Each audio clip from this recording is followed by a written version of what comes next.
Vous écoutez WBCQ, diffusant la radio World's Last Chance depuis Monticello, Maine, USA.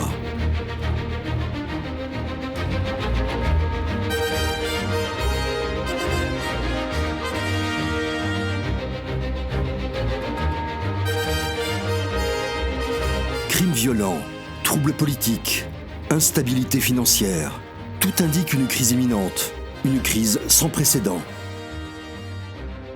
Réglez votre fréquence sur Radio World's Last Chance pour découvrir comment vous préparer spirituellement à ce qui nous attend. Radio WLC prépare un peuple pour le retour très proche du Sauveur.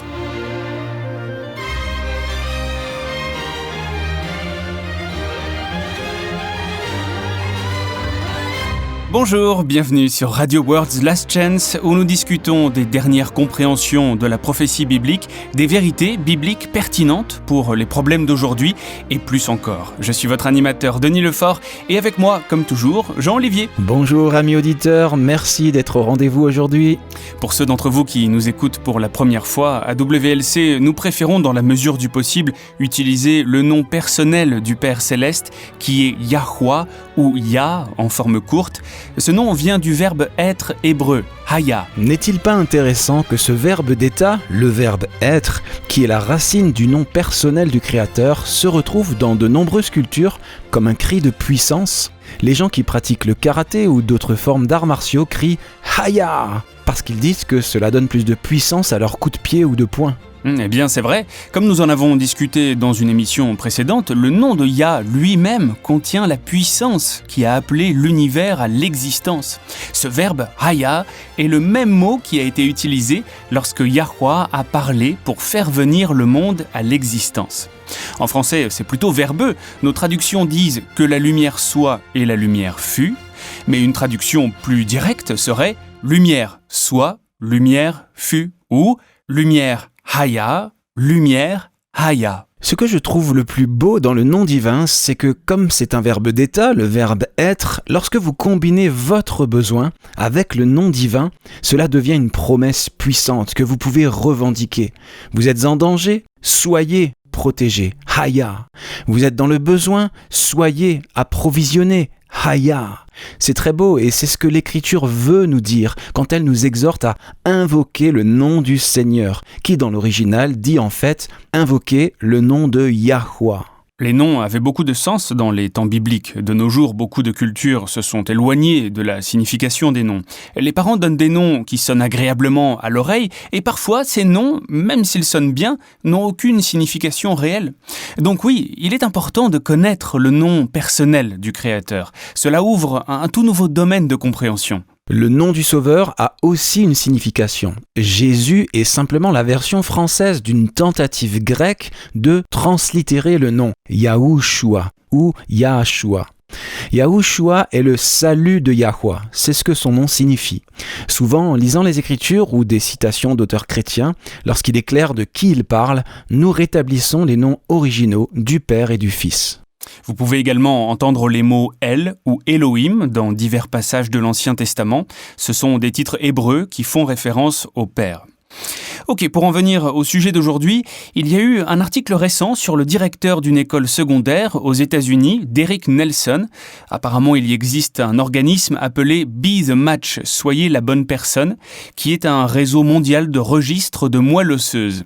Derek avait été jumelé avec un adolescent de 14 ans en France. Il a dit au journal de son école, je cite, « Si c'est juste un peu de douleur pour un peu de temps qui peut donner à quelqu'un des années de joie, ça en vaut la peine. » Eh ben, c'est vraiment gentil, c'est très altruiste. Ça l'est vraiment, mais ce qui a rendu cette histoire digne d'intérêt est que pendant la procédure de prélèvement de la moelle osseuse, Derek a fait un arrêt cardiaque avant de tomber dans le coma. Quelques semaines plus tard, il est mort. Waouh, le don de moelle osseuse est généralement une procédure à faible risque, non ? Oui, mais il se trouve que cet homme, un Américain, est mort en essayant d'aider cet adolescent en France. Ça me rappelle Jean 15, verset 13 qui dit « Il n'y a pas de plus grand amour que de donner sa vie pour ses amis. » Et il ne connaissait même pas la personne pour laquelle il le faisait.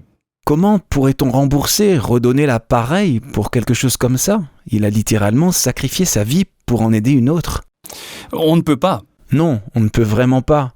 Rien de ce que l'adolescent pourra faire ne pourra jamais retourner ou rendre la valeur du don. Je suis d'accord, cet adolescent peut continuer à vivre une vie honorable en faisant du bien aux autres.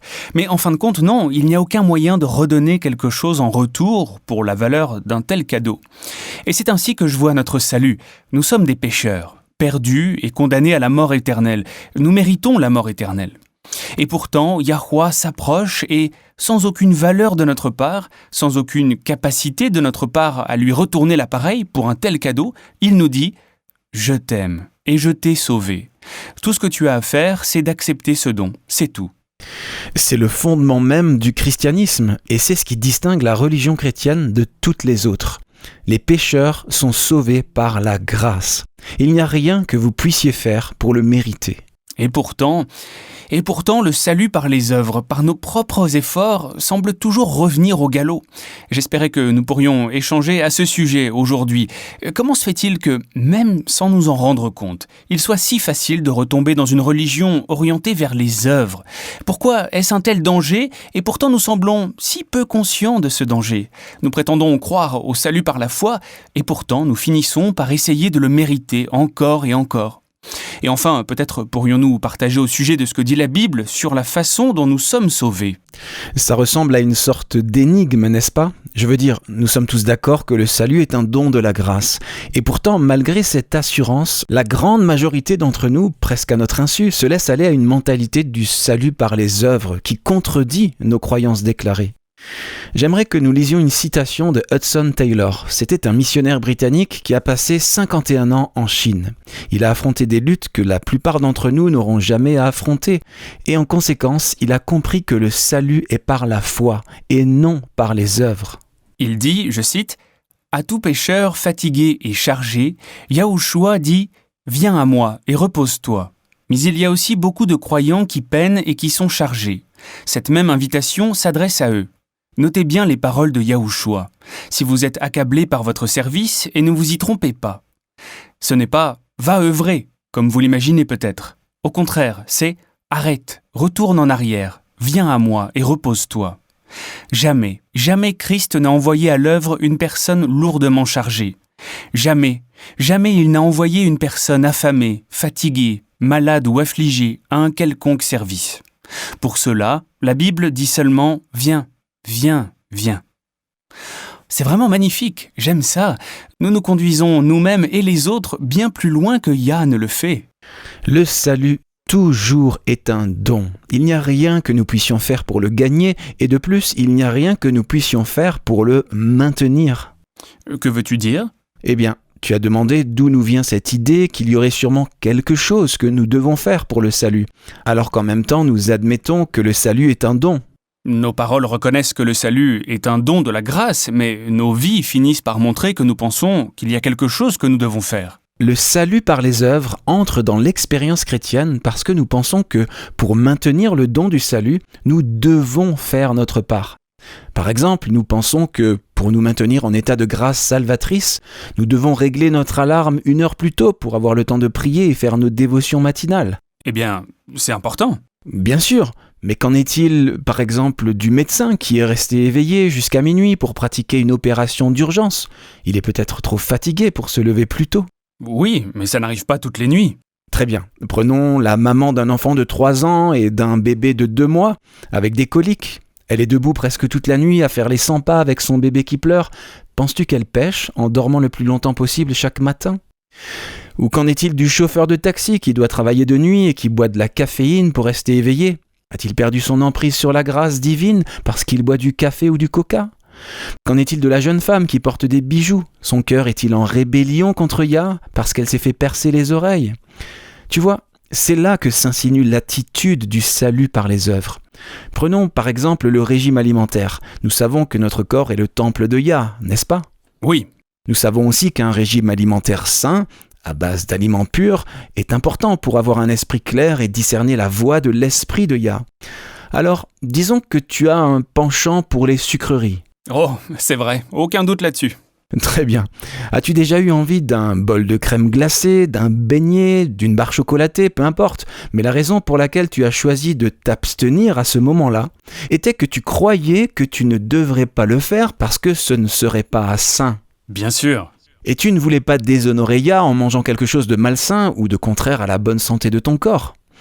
As-tu déjà été assis à côté de quelqu'un qui mangeait ce que tu voudrais vraiment manger, toi aussi, mais puisque tu as choisi de t'abstenir de le manger, as-tu déjà eu l'impression d'être le meilleur chrétien précisément parce que tu t'abstenais alors que la personne à côté se délectait dans ce que tu aurais vraiment voulu apprécier toi aussi? Tu vois, c'est là que le salut par les œuvres s'insinue peu à peu. L'orgueil spirituel aussi. Absolument.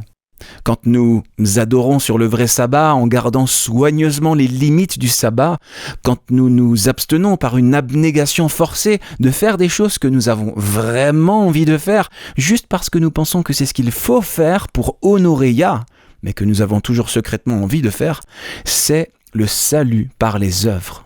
Donc, tu dis que nous devrions tous aller faire tout ce que nous voulons, ne pas vivre une vie sobre et abstinente de quoi que ce soit ? Ce que je dis, c'est que la véritable obéissance vient du cœur. Jetons un coup d'œil à Matthieu 23. Lisons les versets 23 et 24. Ici, Christ aborde cette même question. Très bien. Il est écrit « Malheur à vous, scribes et pharisiens hypocrites, parce que vous payez la dîme de la menthe, de l'âneth et du cumin, et que vous laissez ce qui est le plus important dans la loi, la justice, la miséricorde et la fidélité. C'est là ce qu'il fallait pratiquer, sans négliger les autres choses. Conducteurs aveugles, qui coulaient le moucheron et qui avalaient le chameau. » Remarquez, Yahushua ne dit pas qu'il n'aurait pas dû être si attentif à respecter la lettre de la loi. Mais ce qu'il dit, c'est que ce n'est pas la chose la plus importante. Ce qui est plus important dans la loi, c'est la justice, la miséricorde, la fidélité, ou la foi dans la King James. C'est là ce qu'il fallait pratiquer, dit-il, sans négliger les autres choses. Mais ce que nous oublions trop vite, c'est que l'obéissance elle-même est un don. Oui, le salut est un don. La justification est un don. Au moment où le pécheur repentant accepte l'offre de salut de Yah, il est déclaré juste et se tient devant Yah comme s'il n'avait jamais péché. C'est un don. Mais c'est un don qui continue de donner, un cadeau rempli de cadeaux. Ce n'est pas une affaire d'une seule fois. Exactement. Tu te souviens de la promesse d'Ézéchiel 36 ? Les versets 26 et 27. Oui, il est dit « Je vous donnerai un cœur nouveau et je mettrai en vous un esprit nouveau. J'ôterai de votre corps le cœur de pierre et je vous donnerai un cœur de chair. Je mettrai mon esprit en vous et je ferai en sorte que vous suiviez mes ordonnances et que vous observiez et pratiquiez mes lois. » Si chaque chrétien laissait les paroles de ce passage s'imprégner dans son âme, il n'y aurait plus de salut par les œuvres. Yah nous donne un cœur nouveau. Yah met en nous un esprit nouveau. Yah nous fait marcher dans ses ordonnances pour que nous puissions garder ses commandements. Philippiens 2, verset 13 nous dit « Car c'est Yah qui produit en vous le vouloir et le faire selon son bon plaisir. » Tout cela, c'est Yah qui le fait. C'est un don qu'il nous offre, c'est un cadeau. N'oubliez jamais, l'obéissance elle-même est un don reçu de Yah. C'est vraiment encourageant parce que je sais par expérience personnelle que chaque fois que j'essaie d'obéir par moi-même, je finis par échouer. Oh, bien sûr, peut-être que je peux résister par la force de ma volonté et à la sueur de mon front pendant un certain temps, mais laisser juste assez de temps passer et, à un moment donné, je serai trop fatigué, j'aurai trop faim, je serai trop stressé et je perdrai la force de ma volonté pour résister. Ça nous arrive à nous tous.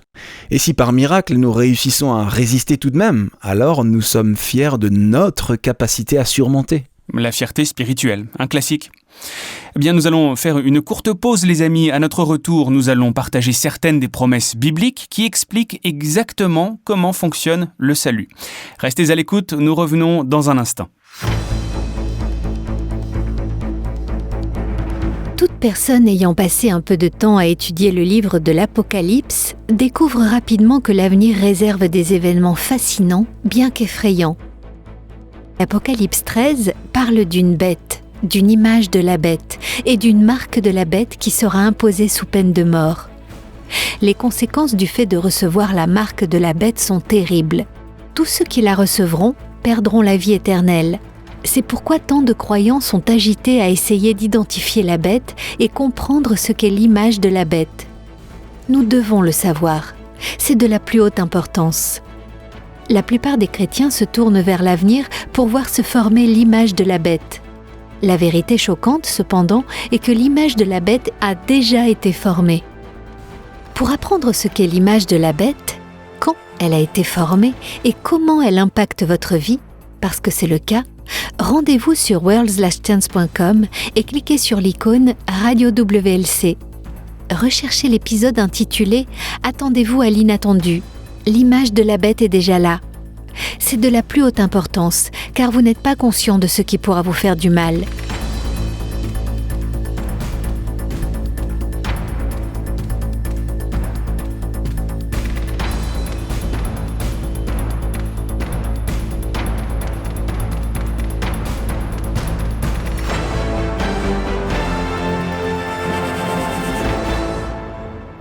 Ok, comme nous l'avons dit, le salut est un don gratuit, un cadeau, mais trop souvent, les croyants supposent qu'ils doivent avoir un rôle à jouer, que ce soit dans le renoncement à soi-même ou dans la victoire sur les péchés. S'abstenir de quoi que ce soit par nos propres moyens. Et si nous ne le faisons pas, alors la crainte est que nous perdions le don du salut. C'est un piège mental subtil dans lequel le diable nous entraîne.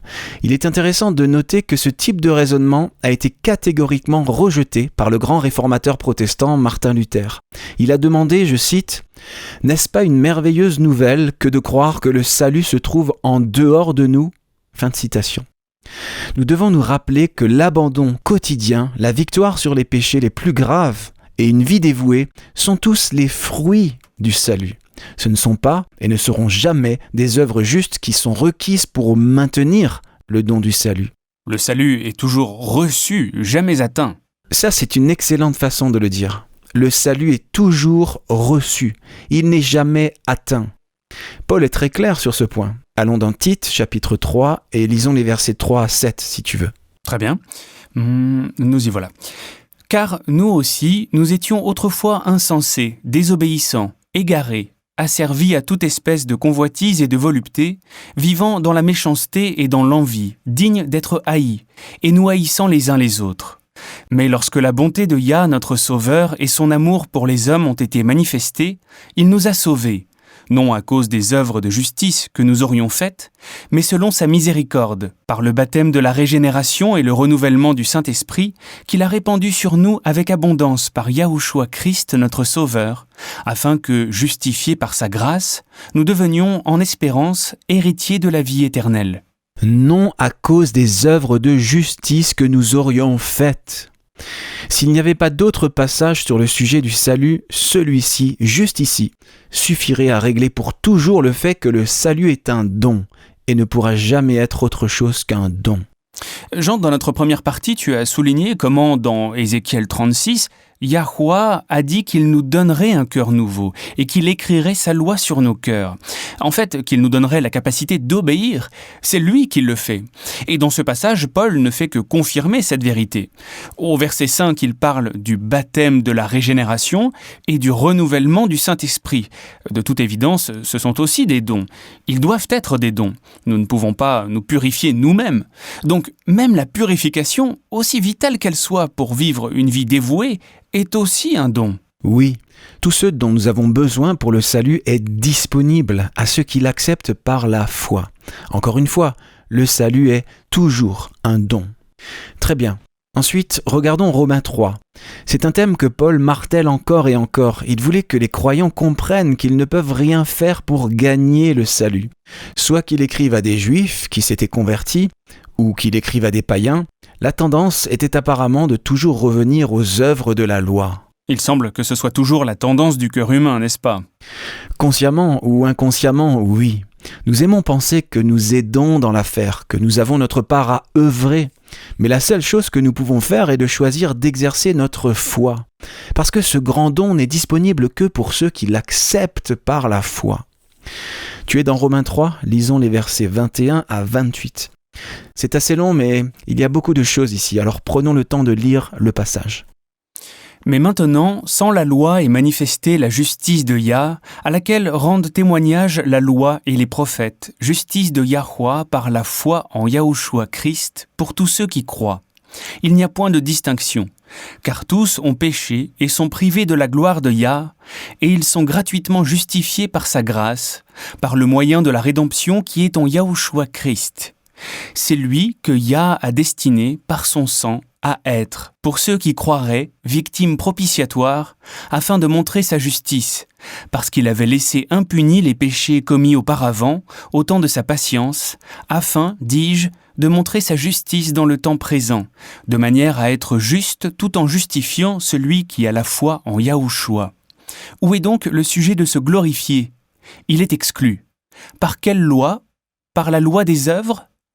Non, mais par la loi de la foi, car nous pensons que l'homme est justifié par la foi sans les œuvres de la loi.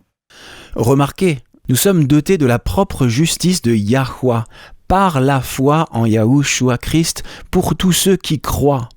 Oui, nous avons tous péché, mais nous sommes gratuitement justifiés par sa grâce.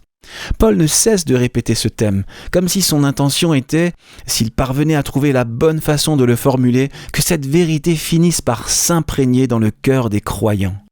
J'aime comment il fait référence à la loi de la foi. C'est puissant. Les scientifiques parlent des lois de la thermodynamique, certains parlent des lois de l'attraction, et ici, nous avons la loi de la foi qui permet à une personne d'être justifiée par la foi sans les œuvres de la loi. La justification est un grand mot qui signifie simplement être déclaré juste. Quand nous sommes justifiés, Yahweh prend les mérites de la vie sans péché et de la mort sans reproche de Yahushua et les crédite à notre compte. Alors maintenant, nous sommes couverts par la justice de Yahushua. Sa vie irréprochable couvre notre dossier et nous nous tenons devant Yah comme si nous n'avions jamais péché. Et comme nous l'avons déjà dit, c'est un cadeau rempli de cadeaux. Un don qui continue de donner. Il ne s'agit pas d'une transaction unique. Nous ne sommes pas justifiés au début de notre marche chrétienne pour ensuite devoir maintenir cette justification par nous-mêmes en œuvrant par nos propres efforts une vie sans péché. La victoire elle-même est aussi un cadeau. C'est là la pierre d'achoppement, n'est-ce pas ? Il est si facile de penser que, puisque nous devons coopérer, nous sommes quelque part responsables de notre victoire. Après tout, Jacques 4, verset 7 dit « Résistez au diable et il fuira loin de vous ». C'est ce qui est écrit. Donc il est très facile d'avoir cette idée que, après avoir reçu le don de la justification, nous devons maintenant vaincre par nos propres forces, puisque nous sommes censés résister au diable. C'est l'idée, en effet, quand on cite hors contexte. Qu'est-ce que tu veux dire ? Tu as raison, Jacques 4, verset 7 dit bien que nous devons résister au diable et qu'il fuira loin de nous, mais ce n'est pas tout ce qui est dit ici. Regardons-le dans son contexte. Je pense que tu as raison de dire que c'est de là qu'est venue l'idée que nous avons quelque chose à faire, en plus d'accepter le salut par la foi. Mais quand tu le lis dans son contexte, il devient clair que même dans la résistance au diable, c'est par la force de Yah, pas la nôtre. Lisons les versets 5 à 10. Ok. Il est écrit « Croyez-vous que l'Écriture parle en vain ? C'est avec jalousie que Yah chérit l'Esprit qu'il a fait habiter en nous. Il accorde, au contraire, une grâce plus excellente. C'est pourquoi l'Écriture dit « Dieu résiste aux orgueilleux, mais il fait grâce aux humbles. Soumettez-vous donc à Yahweh, résistez au diable, et il fuira loin de vous. Approchez-vous de Yah, et il s'approchera de vous. Nettoyez vos mains, pécheurs, purifiez vos cœurs, hommes irrésolus. Sentez votre misère, soyez dans le deuil et dans les larmes, que votre rire se change en deuil et votre joie en tristesse.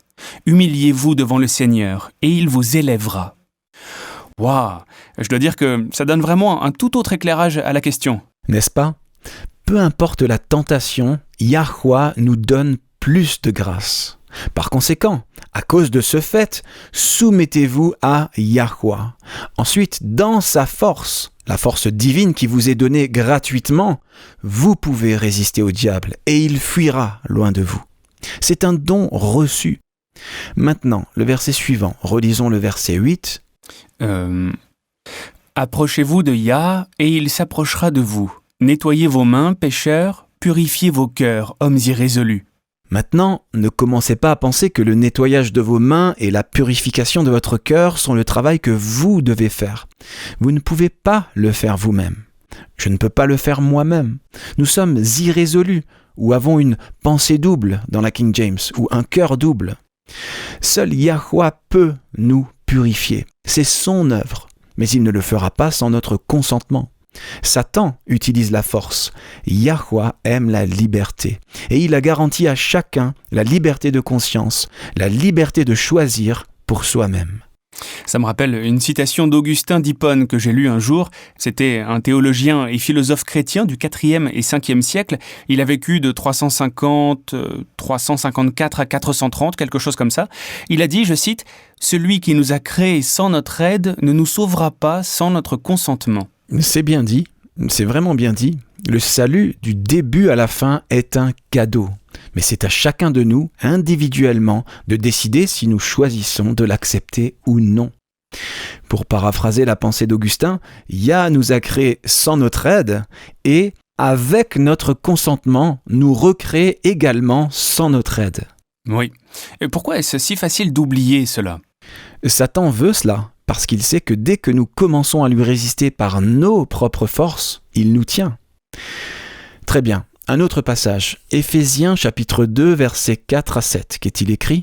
« Mais Yahweh, qui est riche en miséricorde, à cause du grand amour dont il nous a aimés, nous qui étions morts par nos offenses, nous a rendus à la vie avec Christ. C'est par grâce que vous êtes sauvés. Il nous a ressuscités ensemble et nous a fait asseoir ensemble dans les lieux célestes, en Christ Yahushua, afin de montrer dans les siècles à venir l'infinie richesse de sa grâce, par sa bonté envers nous, en Christ Yahushua. » La grâce est définie comme une faveur non méritée ou imméritée. Chaque fois que vous entendez le mot grâce dans les Écritures, vous pouvez tout aussi bien insérer l'expression faveur imméritée. Donc, alors que nous étions morts par nos offenses, morts dans nos péchés, dans nos transgressions, qui nous a rendus à la vie avec Christ ? Yahweh. Comment ? Comment sommes-nous sauvés ? Par une faveur imméritée. Exact. Et Yahweh a fait cela dans un but bien précis. Relisons le verset 7. Afin de montrer dans les siècles à venir l'infinie richesse de sa grâce par sa bonté envers nous en Christ Yahushua. C'est la démonstration de son amour divin. Il ne va pas nous demander de faire ce que nous ne pouvons pas faire de toute façon. Maintenant, Paul revient à sa thèse principale. Lisons les versets 8 à 10. « Car c'est par la grâce que vous êtes sauvés, par le moyen de la foi. Et cela ne vient pas de vous, c'est le don de Yah. Ce n'est point par les œuvres, afin que personne ne se glorifie. Car nous sommes son ouvrage, ayant été créés en Christ Yahushua pour de bonnes œuvres, que Yah a préparées d'avance, afin que nous les pratiquions. » Les seules bonnes œuvres que chacun d'entre nous pourra jamais faire sont celles qui découlent d'un cœur que Yah a recréé. Le salut par la foi devient le salut par les œuvres au moment où vous déplacez votre attention des mérites de Christ vers vos propres actions. Comme tu le disais tout à l'heure, Jean, il y a ce sentiment subtil de satisfaction quand on voit d'autres chrétiens faire ce que l'on voudrait secrètement faire aussi, mais que l'on s'abstient de faire de manière moralisatrice et autosuffisante. Le sentiment de supériorité spirituelle est toujours un symptôme du salut par les œuvres. Mais ici, Paul affirme que c'est Yahweh qui nous a rendus à la vie avec Christ. Ce n'est pas par les œuvres, afin que personne ne se glorifie. C'est très révélateur que dans la même phrase où il est dit que nous avons été créés pour de bonnes œuvres, il est aussi dit que nous sommes son ouvrage. Tout est un don, tout est cadeau. C'est l'œuvre de Yah. Tout ce que chacun d'entre nous peut faire, c'est de choisir de l'accepter par la foi. Et c'est ça le point principal. Le Créateur est aussi notre recréateur. Voudrais-tu, Denis, lire 2 Corinthiens 5, versets 17 à 19 ? Si quelqu'un est en Christ, il est une nouvelle créature. Les choses anciennes sont passées. Voici, toutes choses sont devenues nouvelles. Et tout cela vient de Yah, qui nous a réconciliés avec lui par Christ et qui nous a donné le ministère de la réconciliation. Car Yah était en Christ, réconciliant le monde avec lui-même, en n'imputant point aux hommes leurs offenses, et il a mis en nous la parole de la réconciliation. Le but ultime du plan du salut est de ramener les croyants dans une communion intime avec leur Créateur. Seul le Créateur peut faire cela. Il nous recrée à son image, rétablissant la pureté perdue à la chute d'Adam. Yahushua a déclaré « Soyez donc parfaits, comme votre Père céleste est parfait ». C'est la rédemption et la restauration complète, comme un don de faveur immérité.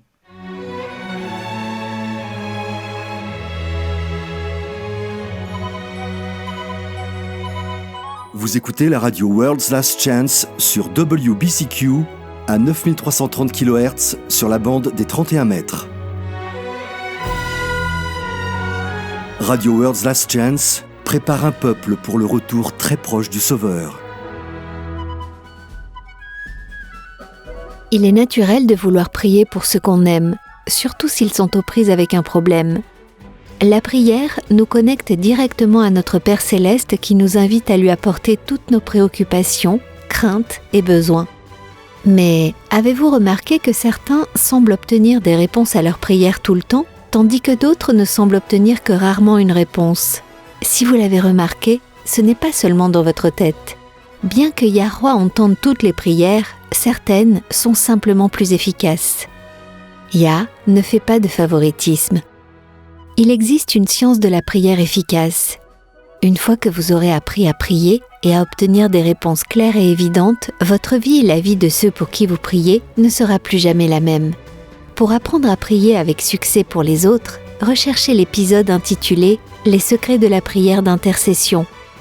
Vous le trouverez sur notre chaîne YouTube ou notre site web worldslastchance.com en cliquant sur l'icône Radio WLC. Encore une fois, c'est Les secrets de la prière d'intercession. Écoutez-le aujourd'hui et commencez à obtenir des réponses à vos prières.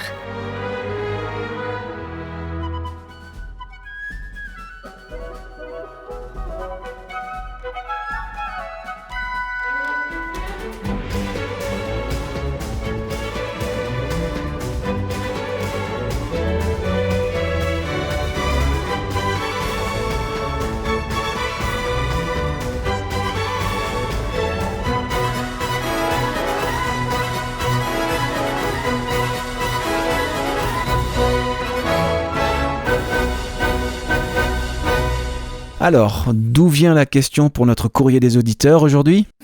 Du Canada. Le Canada est un pays intéressant, tu sais. C'est le 2e plus grand pays du monde, mais il a la 4e plus faible population du monde. Oui, c'est incroyable. Leur densité de population est de quelque chose comme 4 personnes au kilomètre carré. Ce n'est vraiment pas beaucoup quand on compare à la Corée du Sud, par exemple, qui a quelque chose comme 500 personnes au kilomètre carré. En France, nous avons quelque chose comme 110 habitants au kilomètre carré. Alors, quelle est notre question d'aujourd'hui ? Eh bien, Sam et Lily Martin ont une très bonne question qui, je pense, peut être utile à beaucoup de gens. Ils écrivent « Notre fille et notre gendre viennent de nous informer qu'ils attendent notre premier petit enfant. Nous sommes ravis, bien sûr, et bénis de vivre assez près pour faire partie de cette nouvelle vie. Notre question est la suivante. Comment pouvons-nous aider cet enfant à devenir un chrétien fort ? Nos enfants sont eux-mêmes des chrétiens engagés et nous aimerions les soutenir et les aider à élever cet enfant pour Yahweh. Des suggestions ?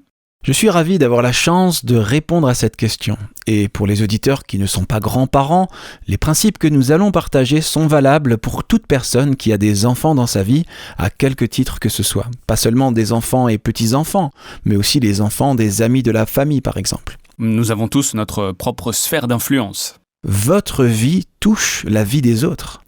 Le psaume 127, verset 3, dit que les enfants sont un héritage de Yahweh.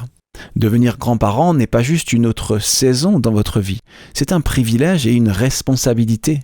J'ai toujours pensé que les patriarches avaient le privilège unique de pouvoir influencer et conduire à Yahweh tant de générations de leurs descendants. Par exemple, si on fait le calcul, Noé est mort quand Abraham avait 50 ans. Selon le livre de Jachère, ou livre du Juste, Abraham a en fait vécu avec Noé et Sem pendant 40 ans. Et la vie d'Abraham a perduré jusqu'à celle de Joseph. On peut voir comment l'influence d'une lignée dévouée à Yah a été transmise à travers les générations. Considérez votre influence à la fois comme un don et un privilège, une responsabilité. Ne laissez pas la facilité de votre retraite vous conduire à négliger vos petits-enfants. Pas seulement la retraite, parfois les gens laissent d'autres causes, le volontariat pour des voyages missionnaires ou autres, prendre leur temps au détriment de leur famille. Il peut être satisfaisant de recevoir des éloges de l'extérieur, mais la famille doit passer en premier. Je suis d'accord.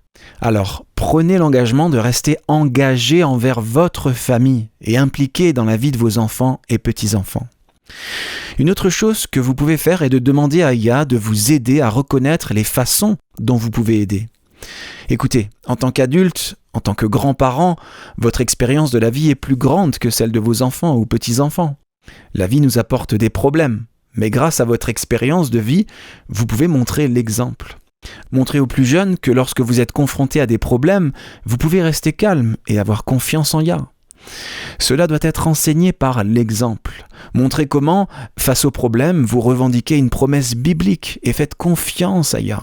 Montrez-leur comment dire des mots de foi et de confiance et comment cela renforcera leur foi. Une chose que mes parents et beaux-parents ont fait, c'est qu'ils ont occasionnellement donné à ma femme et à moi l'occasion d'une pause. Ça nous a permis de nous reconnecter en tant que couple et un lien conjugal fort aide toujours à l'éducation des enfants. Les parents sont aussi de bons conseils en général. Vous ne voudrez pas donner de conseils non sollicités, mais tout en respectant des limites saines et en soutenant vos enfants dans leur rôle de parents, vous pouvez leur montrer qu'ils peuvent venir vous demander conseil en toute sécurité. Je vais ajouter quelque chose ici. S'il y a des petits-enfants adoptés ou des petits-enfants par alliance, ne faites pas de favoritisme. Donnez à ces enfants autant d'amour et d'attention que vous le feriez pour un petit enfant biologique. Les enfants ont un sens aigu de la justice, et si vous privilégiez un petit enfant par rapport à un autre, ils vont s'en rendre compte et en être blessés. Ce n'est pas leur faute si la structure familiale est telle qu'elle est, mais un adulte bienveillant qui montre par ses paroles et ses actes que l'enfant est apprécié aura un impact à vie sur cet enfant. C'est très vrai. Et quand vous faites cela, vous modelez votre relation à vos petits-enfants sur la relation de Yah avec vous. Tout comme Yahuwah aime chacun d'entre nous, comme s'il n'y avait pas d'autre âme pour laquelle Christ est mort, quand nous donnons un amour et une acceptation inconditionnelle aux jeunes enfants, cela modélise le genre d'amour qu'ils peuvent attendre de leur Père céleste. C'est particulièrement important si, pour une raison ou une autre, l'enfant n'a pas de relation étroite avec l'un de ses parents ou les deux. Dans une relation interpersonnelle comme celle-ci, quelles sont, selon toi, les choses les plus importantes qu'un grand-parent ou un autre adulte influent peut apporter dans la vie des jeunes enfants ? Je dirais l'acceptation sans jugement. Yahuwah nous accepte avec tous nos défauts. Nous devons faire la même chose pour ses enfants. Ils feront des erreurs. Nous en faisons tous. Mais si vous pouvez leur montrer que vous les aimez et les acceptez, avec leurs erreurs et tout, vous êtes un sermon vivant et puissant sur l'amour de Yahuwah. Quand vous leur faites le cadeau de l'acceptation, vous créez également un environnement dans lequel ils se sentiront en sécurité pour partager. C'est important. Souvent les jeunes, en particulier quand ils arrivent à l'âge de la puberté, peuvent se sentir mal à l'aise pour aller se confier à leurs parents. Si vous les acceptez avec amour, si vous ne les jugez pas et les écoutez simplement, ils sentiront qu'ils peuvent partager leurs craintes, leurs doutes et leurs difficultés avec vous. Donnez-leur la liberté de parler, la liberté de faire des erreurs sans être jugés, et vous démontrerez l'amour divin d'une manière très puissante, qui à travers eux influencera encore les générations futures. Tu sais, je ne suis pas encore grand-parent, mais en tant que parent, et d'un point de vue adulte, une chose que je reconnais maintenant que mes grands-parents ont fait, c'est qu'ils ont réalisé qu'ils transmettaient un héritage relationnel. En tant que jeunes parents, ils avaient déterminé les qualités qu'ils voulaient cultiver et développer chez leurs enfants. Des qualités d'intégrité, une bonne éthique de travail, la serviabilité envers ceux qui sont dans le besoin, le dévouement à Yah et l'honnêteté intellectuelle. Ce sont des choses qu'ils ont consciemment essayé de transmettre à leurs enfants. Et quand leurs enfants sont devenus parents, c'est devenu un héritage générationnel. Ils étaient là pour soutenir et bénir leurs enfants dans leur rôle de parents. Les grands-parents ont peut-être un rôle de soutien, mais c'est un rôle de soutien important. Il l'est vraiment, oui. Et toute influence positive que vous pouvez avoir dans la vie de vos petits-enfants se poursuivra bien après votre mort. Je parlais avec Élise Blanc l'autre jour, qui prête sa voix à nos annonces radio, Son grand-père est mort alors qu'elle n'était qu'adolescente, mais il a eu un impact énorme sur sa vie. C'était un homme très dévoué. 15 ans après sa mort, quand elle a donné naissance à son propre fils, elle lui a donné le nom de son grand-père. C'est dire à quel point un héritage spirituel peut être durable. Alors, laisse-moi te poser une question, Jean. Il n'y a pas de parents parfaits. Nous faisons tous des erreurs. Maintenant, Sam et Lily ont l'air d'avoir une bonne relation avec leur fille et leur gendre, et c'est très bien. Mais qu'en est-il des personnes qui ont une relation un peu tendue avec leurs enfants? Des mots de sagesse sur ce que les grands-parents, dans ce genre de situation, peuvent faire? Eh bien, tout d'abord, priez et demandez à Yahweh de guérir la relation. Demandez-lui de vous montrer comment des paroles ou des actions de votre part ont pu contribuer à la situation. Si nécessaire, présentez des excuses. Des excuses sincères peuvent grandement influencer la guérison d'une relation endommagée. Mais soyez conscient que des problèmes ayant perturbé des relations pendant des années ne disparaîtront pas du jour au lendemain. Soyez donc patient, n'abandonnez pas et continuez à prier. Deuxièmement, et c'est très important, ne sapez jamais leur autorité parentale. Respectez leurs propres règles, même si vous n'êtes pas d'accord. Votre rôle de parent est terminé. Il est maintenant temps de les soutenir, eux, en tant que parents. Faites de même pour vos beaux-fils et belles-filles. Traitez-les avec respect et ne les critiquez pas auprès de leurs conjoints. Soutenir vos enfants dans leur mariage ne sera que bénéfique pour vos petits-enfants. Soutenez-les, ne cherchez pas la faute.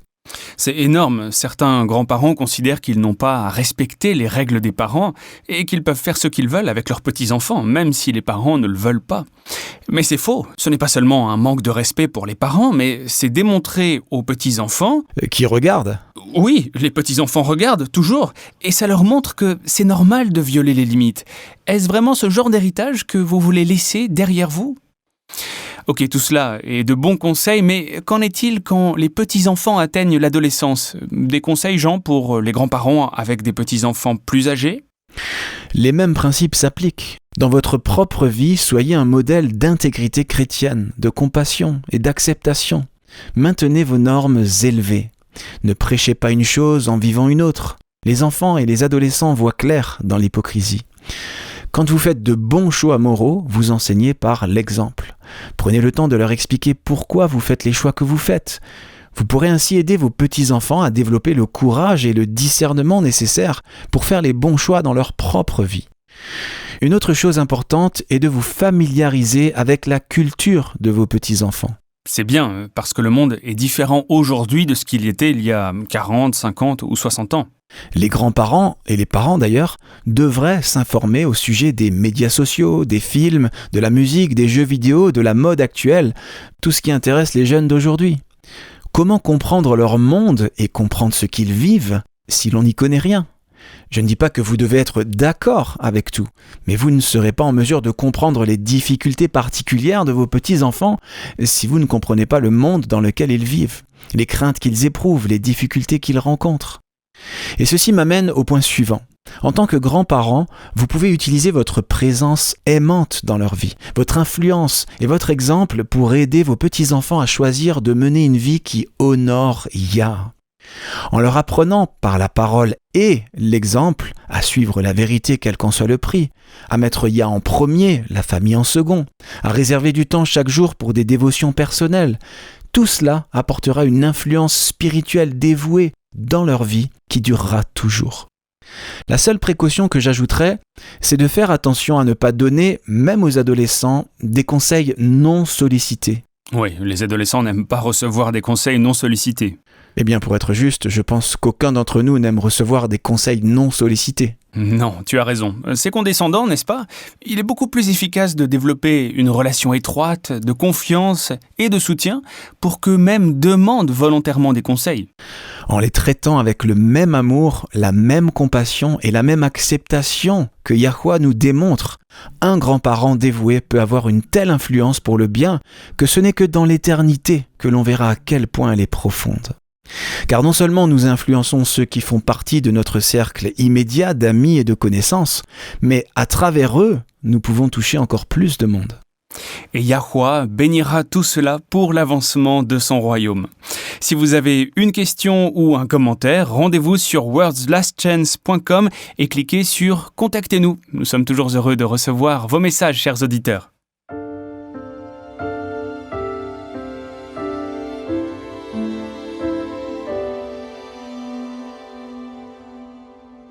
Vous écoutez Élise Blanc pour votre promesse quotidienne de la parole de Yah. Tout le monde, partout, aspire à être accepté. Tout le monde, partout, aspire à être aimé. Pour que la psyché humaine soit saine, il est essentiel que l'individu reçoive et donne de l'amour. Deborah Smith aimait son père. Quand il est décédé, cela a laissé un vide dans son cœur que rien ne pouvait combler. Les mois passaient et il lui manquait toujours. Son sourire, ses accolades et ses blagues lui manquaient. Il avait aussi une façon particulière de signer les cartes et les lettres. Il les signait toujours, avec amour, le moi. Deborah ne savait plus quand il avait commencé à faire cela, mais il était le moi, et c'est ainsi qu'il signait toujours ses lettres. Son absence était une blessure que rien ne pouvait guérir, et il lui semblait impossible d'échapper à l'obscurité dans laquelle elle était tombée. Un soir, alors que Déborah bordait sa fille dans son lit, elle a pris un livre qu'elle avait trouvé en triant les affaires de ses parents. C'était un vieux livre, un livre que sa propre mère lui avait lu quand Déborah était elle-même une petite fille. Son titre était « Le petit moteur qui pouvait », l'histoire d'une petite et faible locomotive qui a surmonté le mépris des plus grandes et fortes locomotives. C'était une histoire de persévérance et de courage. Alors qu'ils lisaient ensemble, un vieux bout de papier a glissé d'entre les pages du livre. En le ramassant et le dépliant, le cœur de Déborah a fait un bond. Sur ce bout de papier, il n'y avait que 4 mots. Avec amour, le moi. Ces 4 mots étaient exactement ce que le cœur de Déborah avait besoin d'entendre. Il lui rappelait qu'elle avait été aimée par son Père terrestre et l'assurait que son Père céleste l'aimait aussi. En fait, l'intégralité du message de l'Évangile pourrait être résumée par les mots du Père de Déborah. Avec amour, le moi. 2 Corinthiens chapitre 1 versets 3 et 4 nous dit « Béni soit Yahweh, le Père de notre Seigneur Yahushua Christ, le Père des miséricordes et le Dieu de toute consolation, qui nous console dans toutes nos afflictions, afin que, par la consolation dont nous sommes l'objet de la part de Yah, nous puissions consoler ceux qui se trouvent dans quelque affliction. » Un auteur chrétien a écrit, je cite, « Que tous ceux qui sont affligés ou utilisés de façon injuste crient à Yah. Détournez-vous de ceux dont le cœur est d'acier et faites connaître vos demandes à votre Créateur. Celui qui vient à lui avec un cœur contrit n'est jamais repoussé. Pas une seule prière sincère n'est perdue. Au milieu des hymnes du cœur céleste, Yahweh entend les cris de l'être humain le plus faible. Nous déversons le désir de notre cœur dans le secret de nos chambres. Nous murmurons une prière en marchant sur le chemin. Et nos mots parviennent jusqu'au trône du monarque de la création. Elles peuvent être inaudibles pour toute oreille humaine, mais elles ne peuvent s'éteindre dans le silence, ni se perdre dans les activités du jour. Rien ne peut noyer le désir de l'âme. Il s'élève au-dessus du vacarme de la rue, au-dessus de la confusion de la multitude, jusqu'aux cours célestes. C'est à Yah que nous nous adressons, et notre prière est entendue. Si vous souffrez et avez l'impression que personne ne vous comprend, sachez que Yahweh comprend, il ressent ce que vous ressentez, et il a déjà mis en marche des événements qui vous apporteront aide, réconfort et force. Nous avons reçu de grandes et précieuses promesses. Réclamez-les dès maintenant.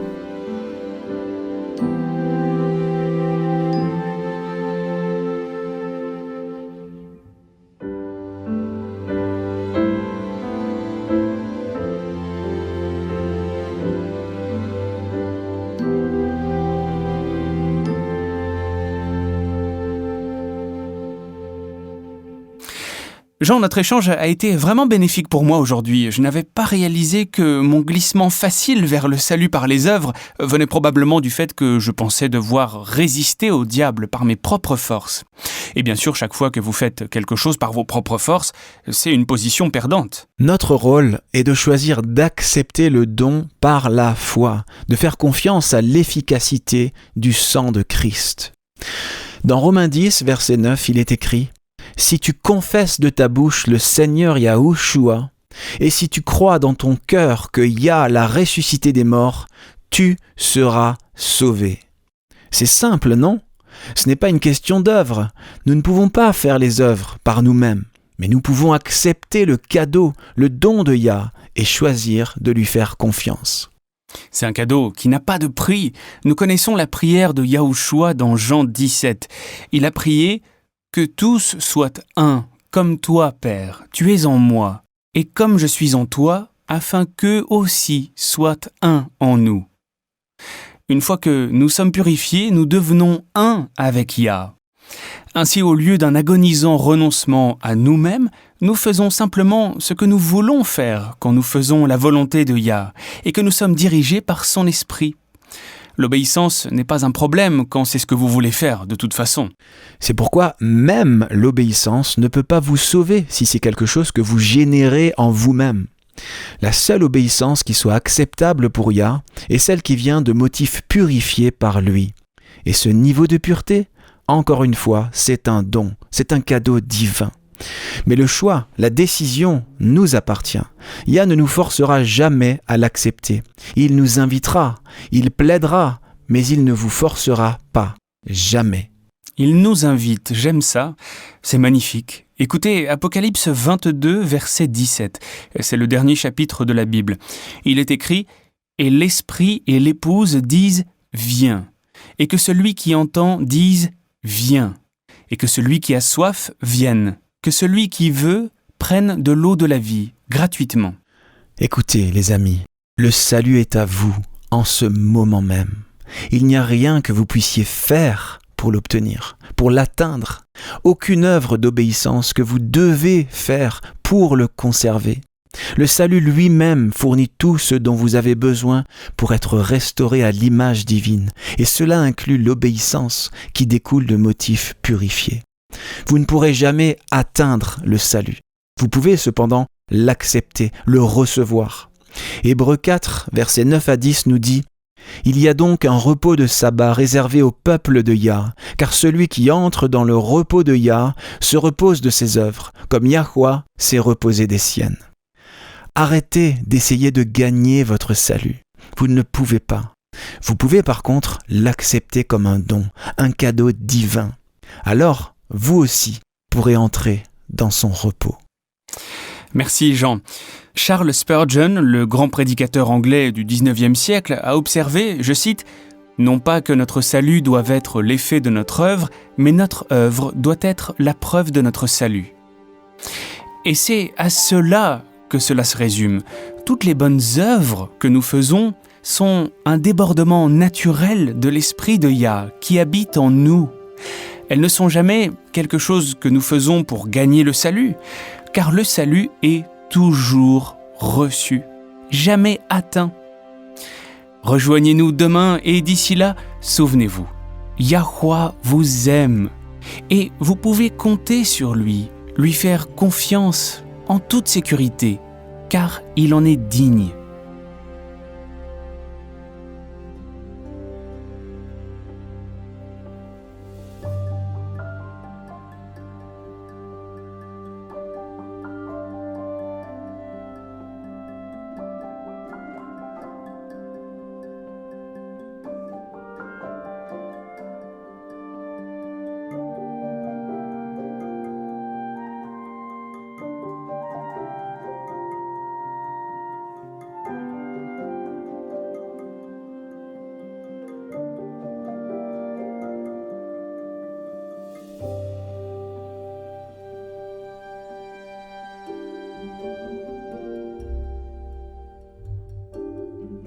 Vous étiez à l'écoute de Radio WLC.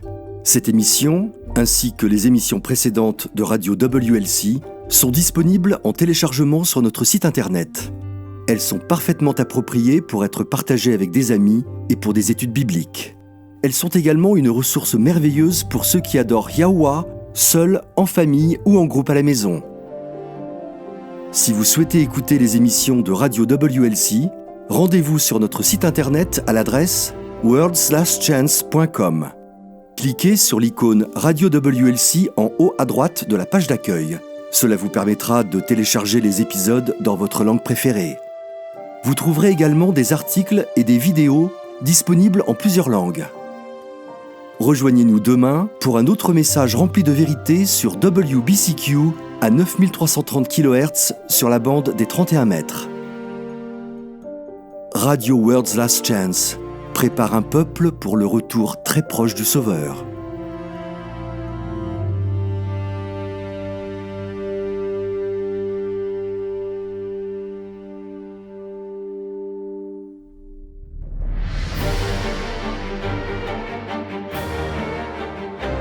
Apocalypse contient des informations vitales pour tous ceux qui vivent aujourd'hui. Les chapitres 8 et 9 sont particulièrement importants.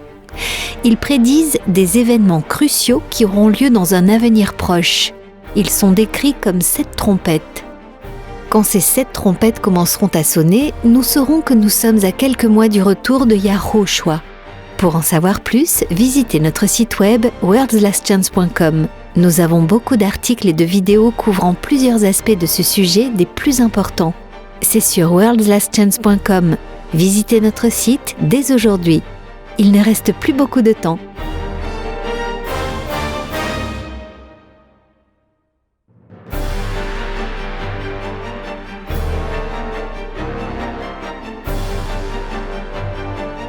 Le temps touche à sa fin, maintenant plus que jamais. Il est impératif que tous ceux qui cherchent et désirent le retour du Sauveur prennent grand soin de garder chacune des avenues de l'âme par lesquelles le diable cherche à nous séduire et nous piéger. Le péché est addictif. Qu'il s'agisse du temps gaspillé dans des activités nuisibles ou de l'alcool, qu'il s'agisse de pornographie ou de nicotine, le péché lui-même est addictif. Mais le Sauveur est prêt à délivrer quiconque se tourne vers lui. Visitez notre site worldslastchance.com et lisez l'addiction au péché, protéger les avenues de l'âme. Lisez l'addiction au péché sur worldslastchance.com. Yahushua est prêt à répondre à la prière de la foi.